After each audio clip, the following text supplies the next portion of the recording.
We laugh. We cry. We learn.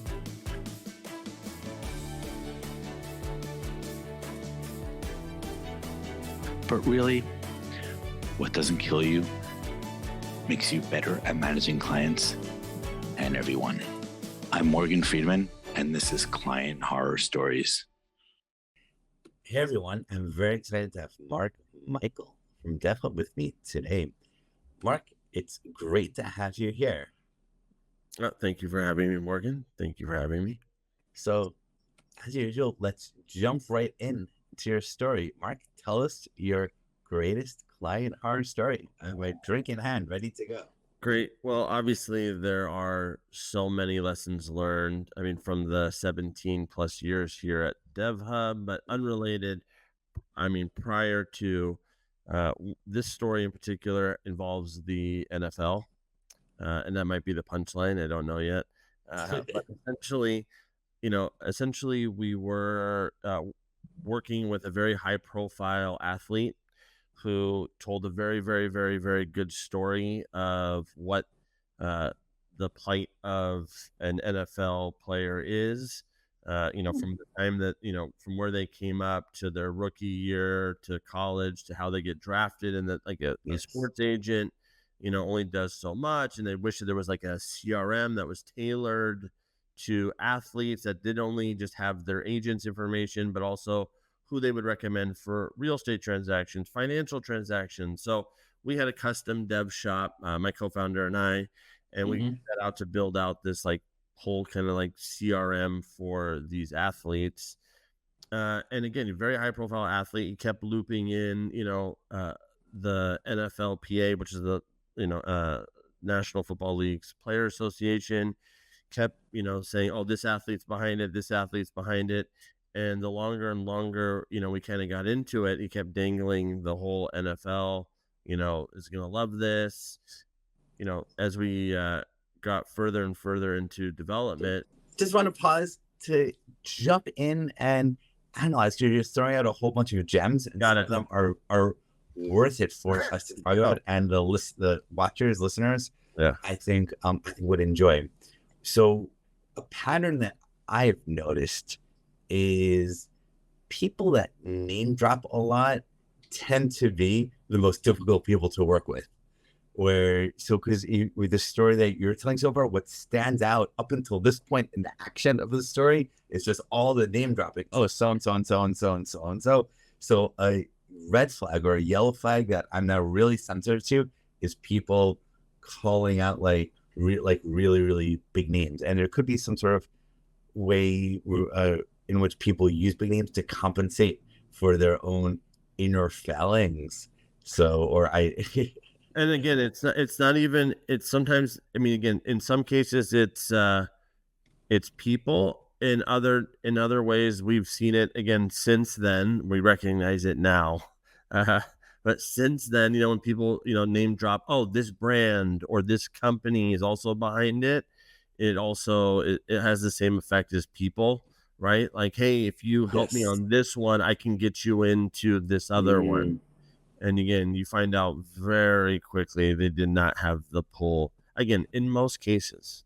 I'm sure there is someone that is, true to their word and whatnot. But again, I would say in more cases than not, so far in my experience, it's not going to work out in your favor. I've noticed this exact same pattern.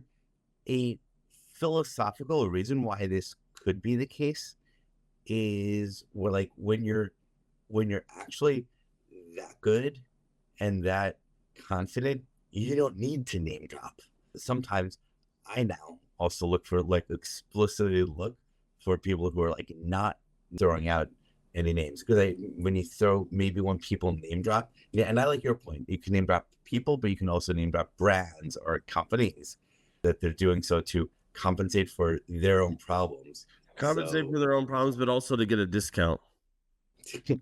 Right. I mean, it's like compensate for them as a person, whatever they're trying to do. But ultimately, it feels like what they're trying to actually get is like a deal. right? Like, hey, let me get it for cheap now or a heavily discounted now, and I'll get you back later, Mm. you know? And that, again, early, when you see that at 21, 22, 23, 24, 25, 26, and again, I'm assuming there's some version of um, entrepreneurship, in terms of people listening to this particular episode, like, again, like early in your career, again, I guess it can happen later too, if this is your first time dealing on the front lines with a potential customer, but nonetheless, it's like, again, it's like a telltale sign that like something's off if it already starts with some version of that. Okay, so now there's this person, there's this NFL player we're working with that keeps on dangling all of these names, and then what happens? What happens next? So, we start building and building and building, and again, this is we had a very small bill came up, like it was either 1995 or 49.95. Obviously, I forget now. And it was like, we just need a card on file for that bill. Meanwhile, we've been putting in all the hours, the work, we've been building demos, we built multimedia presentations for him to help pitch it, all the things. And again, it was like, can we get a card on file? And he was like, no, you pay for it. And, again, one of the lessons learned was, for us, was like we kept a lot of it bottled up because, again, like we were doing the work and, there was the promise. So even though the dollar amount of $19 or $49 at that moment, like probably wasn't a lot, and we would have eaten it again, but we just let so much of the work build up, and late nights and running around and, being in this car and all the things and all the people. And it was just like, I snapped, I literally, I was like, So, okay. So I like how we're building up to this denouement, building up to this climax of you snapping. Before we talk about the snap and what happened, let's dive a bit into the build up to the snap. So when this incident happened where he wouldn't put his card on file for the $19 or $49, at that point, approximately, like, how much had you worked with him? Like, how much had you built him? I mean, I would say it was, without him knowing, or maybe he did. I mean, it was somewhere between 50 and 65% there. But again, it wasn't only the software that we had built, right? It was all, like, everything. We did all the branding, all, like, again, we helped, like, here's your pitch. We had CDs, we had a film crew, like we built like the whole thing as if it was our own company. I mean, really, like we really built it. And it sounds like you put a lot of love into it as well. Like you treated it was a great problem to solve. Again, like I'm not an avid sports watcher, I don't follow the NFL draft or anything in any sport almost at some level. Again, I have been liking some of the soccer stuff lately, or football, whatever. And so again, it's very interesting that, again, like an athlete, their agent is mainly responsible for only the reason I'm actually spelling this out is in case anyone wants to steal the idea. I still think there's something in it for somebody to actually do. But anyway, the athlete's agent's only responsible for securing them the deal with the team. But like the marketing deals, the real estate that they're probably going to purchase, their advising of what to do with their money, those are not the same agent. And so it's like, again, who do they trust, right? And a lot of them do get ripped off. And so again, can you have this closed system that already had vetted people? It's like a very interesting problem, Yeah. And it was already seeded because, again, I don't remember the number exactly, and I bet you we can probably Google it really quick. But the NFLPA, which is the National Football League's Player Association, they actually have I think they get a pension from being in the NFL and all this stuff, already has a roster of all the decades, years past of NFL players that already had, in theory, if you come from tech, 5,000 plus users, already in there that needed this software. And so It was just, again, just a very interesting problem to tackle. So yes, needless to say, we did care. Okay. So you cared and you went far above and beyond. Oh yeah, I mean, So this sounds like this $19 or $49 was the straw that broke the camel's back. So up until this point, they had been paying all the bills, and from their eyes, they thought it was going. they had not been paying any bills. Ooh, this is Right. the key point. That's the whole. They paid nothing. They paid $0.0 up until, and so again, it was like, okay, and it was always deferring that money. Like, oh, it's okay. I was like, hey, we need a third up front. We need half up front. It was like, oh, I'll pay that later. Like I'm right now meeting with this person. It was like that kind of thing. There was nothing. It got to like the place where we're not going to just float the potential hosting bill of this thing, and so that was the $19 or $49 where we were like, can we just get a card on file for just the hosting? We hear you on the other payment stuff. We can be flexible on that, but just those. And it was like, no, you pay for that. And so I see. So you have this sexy, exciting project that's also intellectually interesting. Yep. So you went all out, going far above and beyond just building the software, but doing the decks and treating it like your own baby. And because you're so into it, for the usual at 50% done, you would think they would have paid 50%. And they're always saying, no, we'll do this later, until the straw that broke the camel's back of the $19 hosting bill. And again, also, early in our career, now every project, regardless of what we do, even though I know now we sell enterprise software and this and that, still at least half the implementation fee, in most cases, all of it is due upfront, all because of that story, all because of this story. The most important aspect of these stories is how did we change as people and how did our processes change? So ensuring upfront payment is a great strategy, and I think a lot of people and companies need to go through a painful experience like this in order to. And again, hopefully that's what I think you're capturing in the client horror stories, right? Because again, like it's hopefully it's something that someone avoids. Right? It's not like part of the objective of this podcast series is so that younger versions of ourselves, the next generations of professionals, don't make the same mistakes that we did, so they can learn from our mistakes. Again, and it's funny, you see it or hear it all. I hear it, and I definitely see it a lot when someone's like, well, this person's gonna, they did all these things and they're gonna join my company, or they did all. It's in the same vein to me. It's again that previous success or the notoriety that they say they can bring, so far it might not pan out within the same timeline or the idea that you're trying to execute on in the same way maybe they had done it before. It's in roughly the same idea. Okay. So I like how the story is building up. Sexy NFL player, sexy project. You're going all out, putting your heart in, and because of that, you let the early upfront payments slide because you're so excited, and they were so important.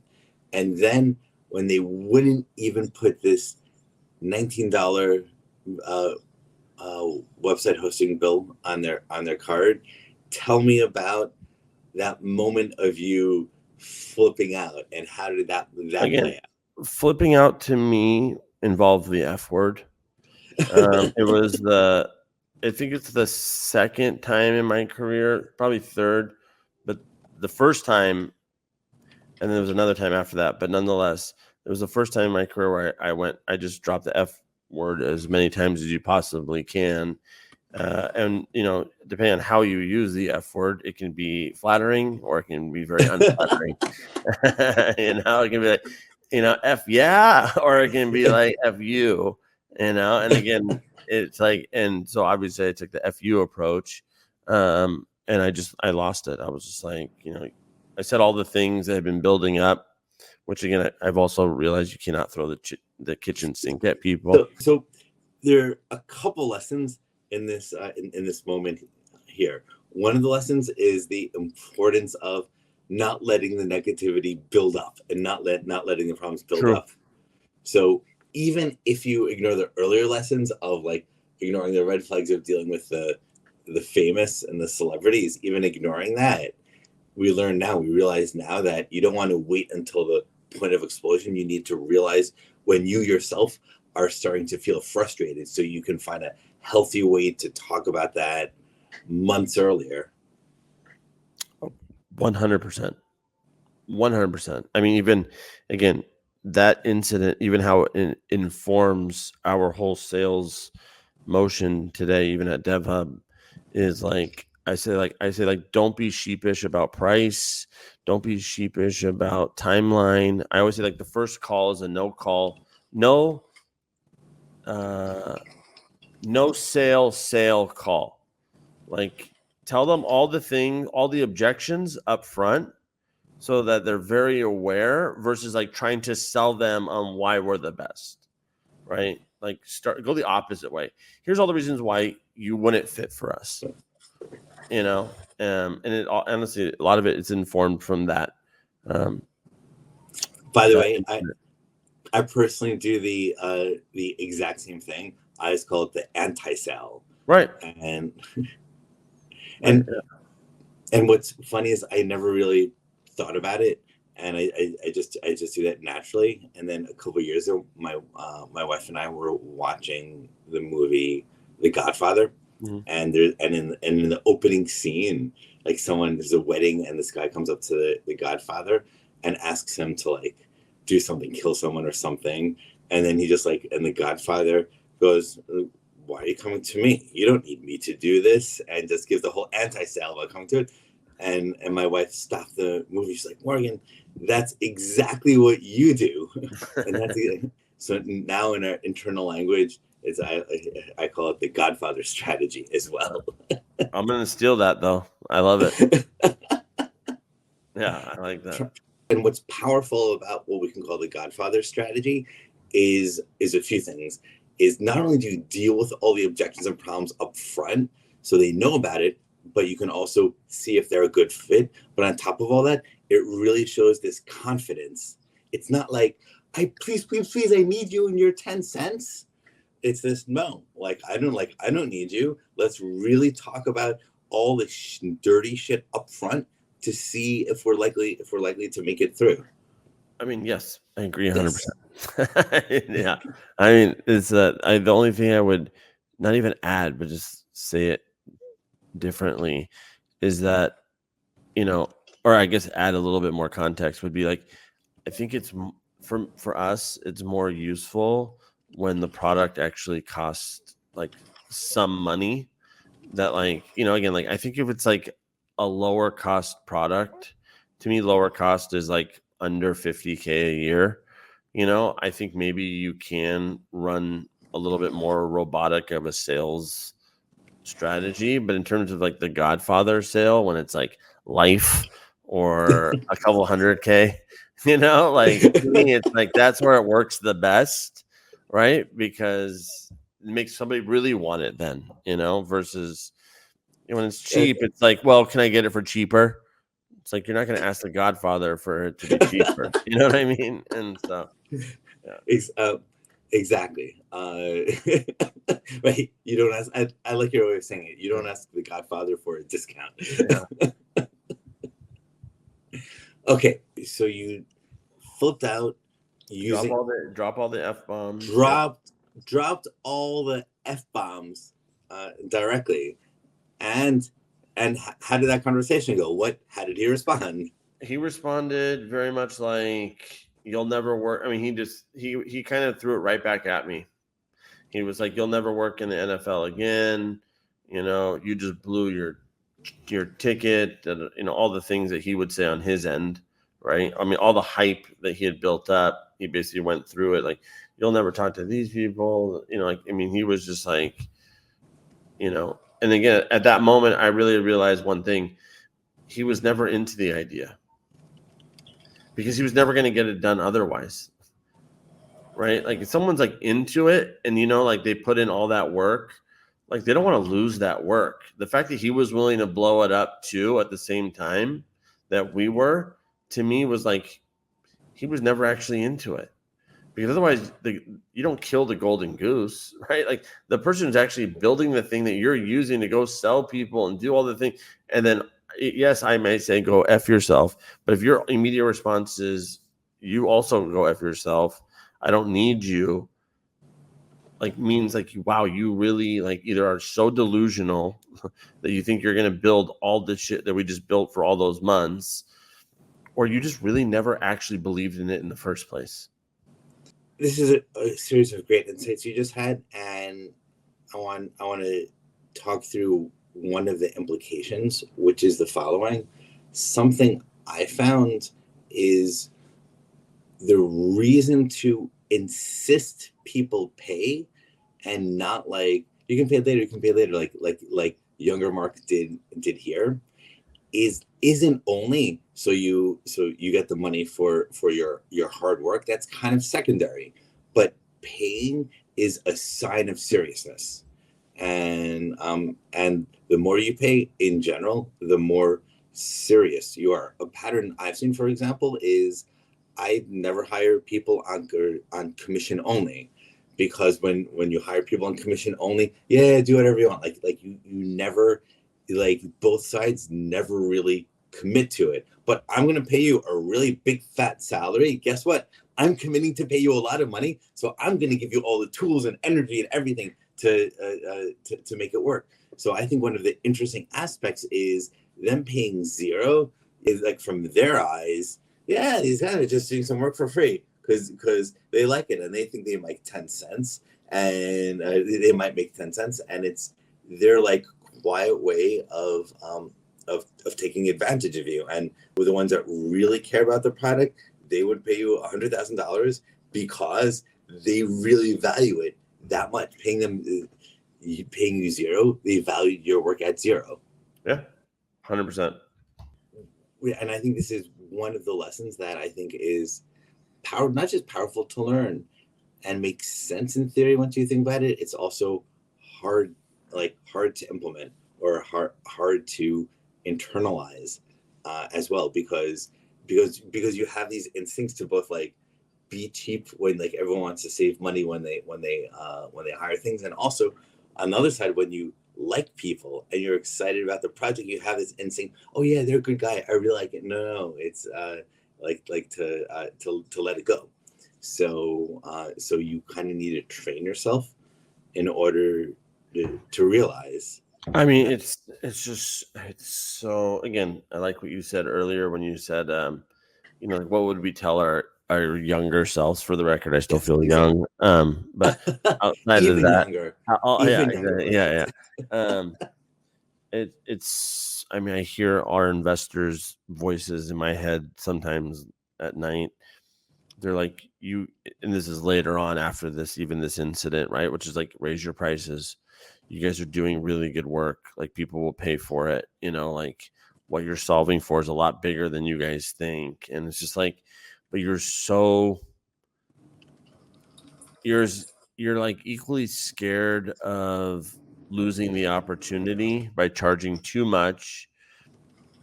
But by doing so, you're also, to your point, devaluing maybe the work that you're doing. And so, again, especially in those early years, again, I'm especially when you're starting out, like, every one of those dollars is so important. And so, like, you're willing to take it. Yeah. There's another subtle implication of this moment and how you played it out that I also think is worth exploring for a minute, which is the NFL guy saying, everything I promised you of all these connections, you're never going to get it. What's also interesting about that was the whole promise that he had been dangling until that point, and now he took it away. But the entire cycle revolves around him holding the keys and him being at the center of it. Yeah. And because of that, he never really could introduce you to the others, because as soon as he introduces you to the others, then he's no longer the guy at the center, and you no longer need him, and you no longer rely on him, which is why I think the much more powerful strategy, or let's say the much more mature strategy on his part, is to just give away the introductions. And this is what I try to do. I love introducing people to everyone, because Same. I found, I believe, I tell people, actually, I don't know if this is what you're saying, Morgan, so correct me if it's not. yeah, What I always tell people, I start with an abundance of trust. I'm like, go for it. Especially for like newer, let's say, executives or leaders, managers, basically anyone in our company. I'm like, basically at least the first 3 to 6 months, I'm like, make all the mistakes in the world, ask all the dumb questions, but I fully trust you, even if it's something that maybe we had done before, like for me, like if we've done it before, like I don't want to say it's wrong, especially when they're new, because I don't know, maybe they're going to do it differently, right? Or maybe they're thinking about it like, again, differently than we had thought about it then, so again, like nowadays specifically, I always start with just like an abundance of trust. Like, go for it. So it's interesting in your situation or this story, looking at the different subtle clues that he didn't trust you, not paying you, and like not wanting to pay you is a sign of lack of trust and lack of seriousness. Dangling, oh, one day I'll introduce you to these other really important people, is also a sign of lack of trust and lack of seriousness. If he really trusted you, then he would introduce you to all these other people from day number one, which would make you like trust him even more and build up the credibility even more. But he would be talking a big game, but at least in these two signs, he would be displaying to lack of trust. Yeah. I mean, what's sort of sad is that there was work to go along with it. So like, it's a weird thing. Like, how would you not trust it when you're seeing in the work? It's not like we're both dancing and like, there's no work being delivered, it's like there's work being delivered. Like, you're there, like here's how you go pitch this thing. Here's the conversations you get to have. So again, it is a deep-seated insecurity. There's a little caveat or a little PS to this story too, whenever we're ready for it. Well, we'll get to the PS in a few moments once we finish at the arc. I feel like we're at the high point of the arc where you built up to the big breakdown, all the F words. He then responds in anger. You're never going to work in this town again, Sonny. Yeah. And then what happens?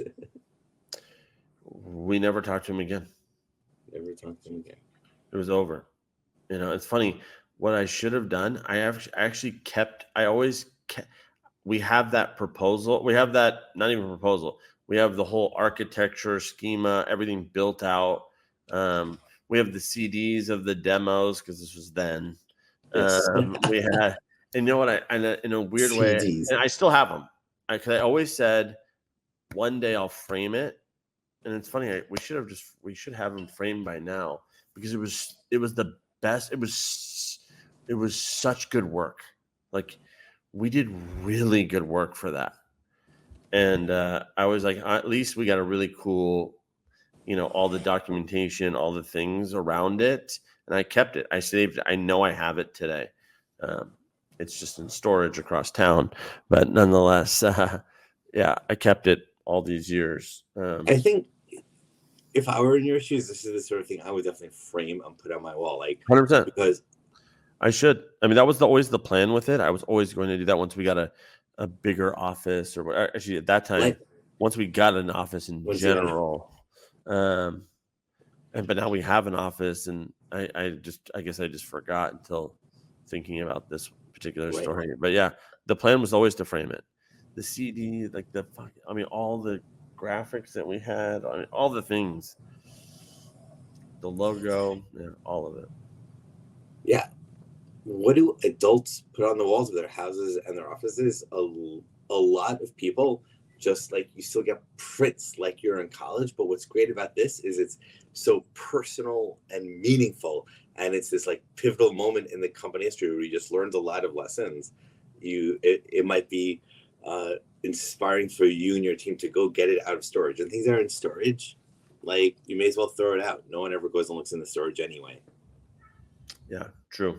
It's an American phenomenon. We can't fight our Americanness.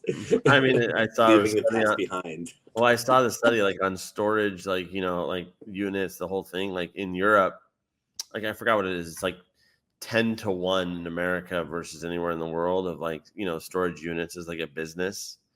Yeah. When I moved from the U.S. to Latin America long ago, I put everything. So my apartment in New York, put everything in storage, and I was like paying a few $100s a month at like 15 years ago for months. And at some point, I'm like, oh my god, I've been doing this for 10 years, and I'm never gonna touch. And like things in storage for a decade, you don't need. And that's when I realized it's a genius business model. Storage. Oh yeah, I mean, yeah, same. So okay, so we're on a little bit of a fun tangent on putting this on putting this memory up on your wall. But he was like, you're never gonna work in this town again, and then you just went your separate ways. Learned your lessons. Learned our lessons. He used to drive I believe it was a silver Range Rover. So till today, I won't buy a silver car. This and is then how scarred you are. No. I don't. Deep down, I would drive a silver car. I don't have one. Actually, I ended up driving a silver car after that. But anyway, you're violating your own principles. The PS to this was I was at a wedding, maybe, I don't know, call it a couple of years ago, and someone was talking about like NFL stuff, and Bellevue, we're in Washington, and I was like, oh, I was working with this guy and named the guy, the guy never said anything that I was telling the story to, and I was like, yeah, and I was this guy, and he was an asshole and never paid us. The guy was like, that was my dad. No. And he was like, I don't talk to my dad. Wow. Yeah. I was like, oh, okay. I was like, I get it. I totally get it. That is a good lesson there, that people who are assholes in one aspect of their lives are likely assholes in lots of aspects. 100%. And maybe he's made up with his son by now. Who knows, But nonetheless, at that moment, son was like, yep, that's him. I was like, oh, okay, got it. There's an interesting implication there also, because if people who are assholes in one aspect of their life are likely assholes in all aspects, if you're considering working with someone, it's a bit of an interesting strategy to put on your asshole detection radar in other aspects of their life. Go to a restaurant, see how they treat the waiter, and so on. And because if they're assholes to the waiter, they're likely to be assholes to you. 100%. Again, it's I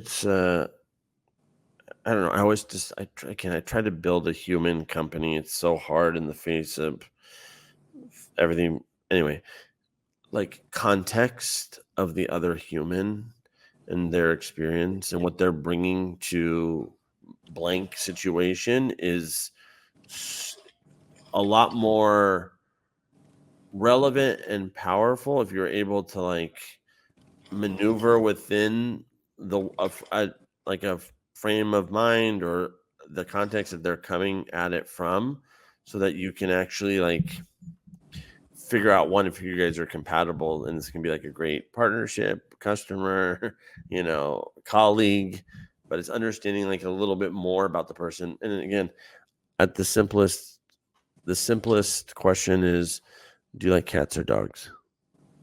You know? Clearly, the right answer for the person you want to work with is dogs. See, no, for me it was cats. We can't work together. I failed your test. You know, like for me, it's like, well, it's like, then what do you like? Why do you even like dogs? You know, like, and it's like, if you're like, well, I rescue, and then it's like, oh, okay, well, then that's huge, right? You know, but for me, there's a cat walking around me right now. He just keeps meowing, and I'm like, you're the best. And, yeah. So, I have a question for you, Mhm. which is the following. So one of the aspects, or one of the more subtle aspects of your story that stands out to me, is all the enthusiasm that went in, and then pop, and just I've done maybe 70 Client Horror Story episodes right now, as of now, approximately, and I see this interesting divergence, because a lot of things that people agree on. So everyone agrees you need to learn to deal with problems and your emotional fears and things like not getting paid when they're smaller before they get bigger and so on.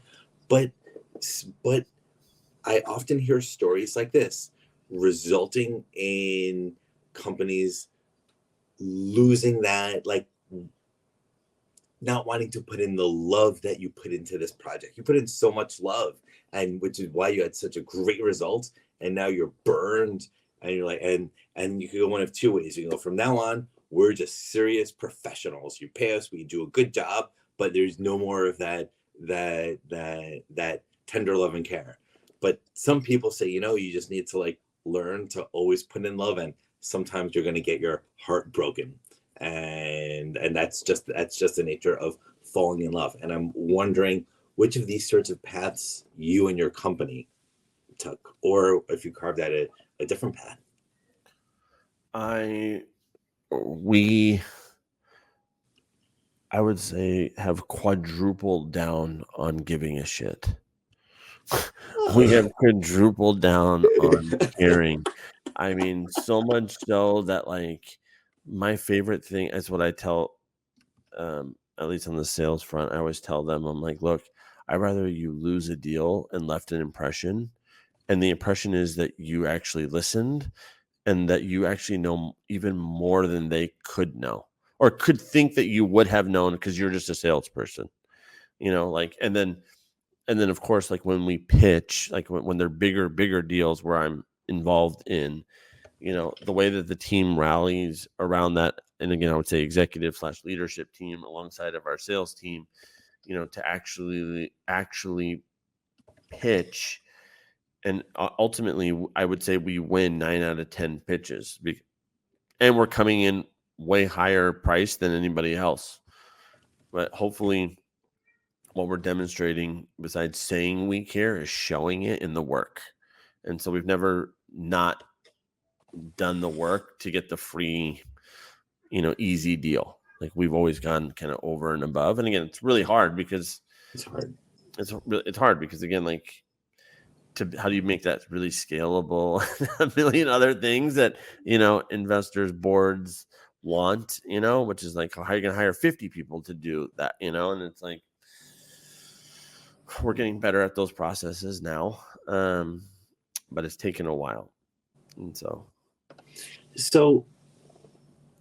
I find your response fascinating, and I love it.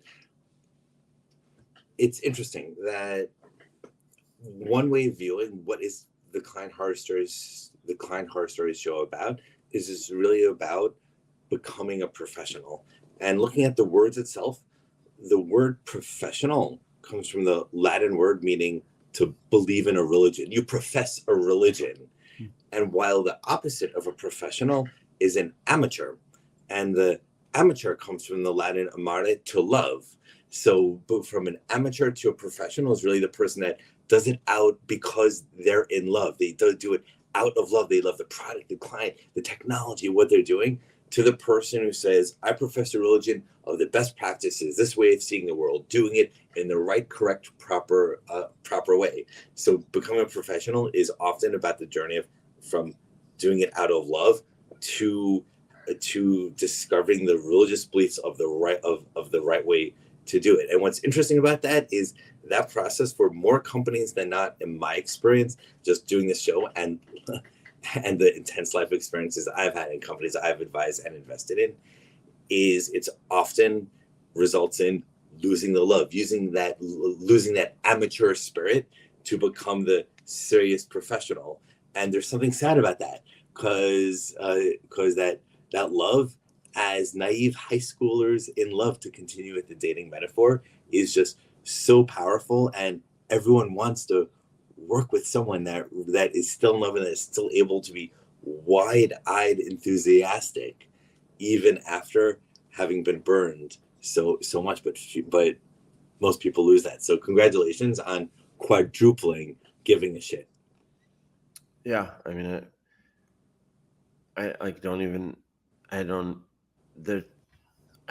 there's nothing, I can't even see the other side. I mean, I can, obviously, because it's very simple, right? You get burned. I don't want to get burned again. And like, you just like lose the luster. Everyone's going to be like that. But the reality is, like, if you go down that rabbit hole, I mean, it's like, I always joke. I mean, I joke. I don't know if this will actually turn into a joke or whatnot, but it's like, I don't think any of us in 8th, 9th, 10th grade, senior year of college, whatever the hell you want to call it, graduate school, woke up one day and says, I want to be the VP of customer success or the, sales account executive.